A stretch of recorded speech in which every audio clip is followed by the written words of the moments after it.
आज सुबह ही उत्तर प्रदेश में एक चर्चा चल रही थी।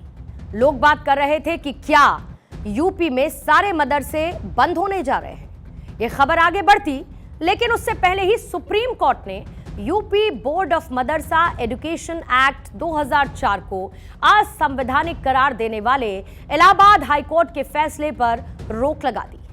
इसके साथ ही केंद्र और यूपी सरकार से जवाब भी मांग लिया है।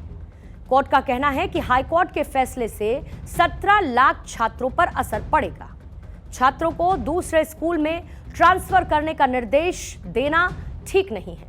मदरसों को बंद करने की खबर चर्चा में इसीलिए आई क्योंकि 22 मार्च को इलाहाबाद हाईकोर्ट की लखनऊ बेंच ने यूपी मदरसा एक्ट को असंवैधानिक घोषित कर दिया। कोर्ट ने कहा था कि यह धर्मनिरपेक्षता के सिद्धांत का उल्लंघन है, जिसके बाद सुप्रीम कोर्ट में एक याचिका डालकर इस फैसले का विरोध किया गया था। यहां पर गौर करने वाली बात यह है कि यूपी सरकार ने भी हाईकोर्ट में मदरसा एक्ट का बचाव किया था और इसके जवाब में यूपी सरकार की तरफ से एएसजी के.एम. नटराजन ने कहा था कि हमने हाईकोर्ट में जरूर इस एक्ट का बचाव किया था, मगर कोर्ट ने इस एक्ट को असंवैधानिक करार दिया था। इसके बाद हमने भी कोर्ट के फैसले को स्वीकार कर लिया। के.एम. नटराज एएसजी, जिनकी तरफ से यूपी सरकार का पक्ष कोर्ट में रखा गया था। सुप्रीम कोर्ट के आदेश के बाद मदरसा बोर्ड में पढ़ाई कर रहे छात्रों पर कोई असर नहीं पड़ेगा, यानी कि बिना मान्यता प्राप्त मदरसे पहले की तरह ही चलते रहेंगे। लेकिन यहां पर आपको यह भी मैं बताऊं कि यूपी सरकार को सामाजिक संगठनों और सुरक्षा एजेंसी से इनपुट मिले थे कि अवैध तरीके से मदरसों का संचालन किया जा रहा है और इसी आधार पर उत्तर प्रदेश परिषद और अल्पसंख्यक मंत्री ने सर्वे कराने का फैसला किया था।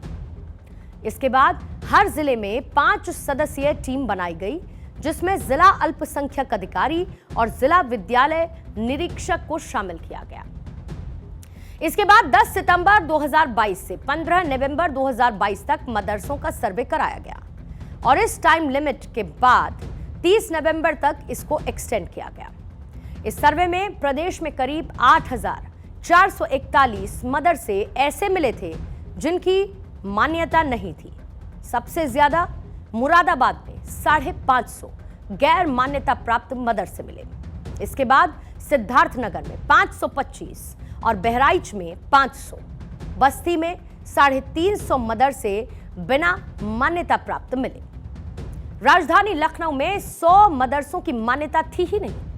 इसके अलावा प्रयागराज, मऊ में 90, आजमगढ़ में 132 और कानपुर में 85 से ज्यादा मदरसे गैर मान्यता प्राप्त थे। आपको यह भी बताते चलें कि यूपी मदरसा बोर्ड एजुकेशन एक्ट का उद्देश्य मदरसों में शिक्षा की गुणवत्ता को सुधारना और उन्हें आधुनिक शिक्षा प्रणाली से जोड़ना है। साथ ही छात्रों को रोजगार के बेहतर अवसर प्रदान करना भी है। हालांकि इस कानून का विरोध भी होता रहा। कुछ लोगों का मानना है कि यह कानून मदरसों को धर्मनिरपेक्ष शिक्षा प्रदान करने से रोकता है।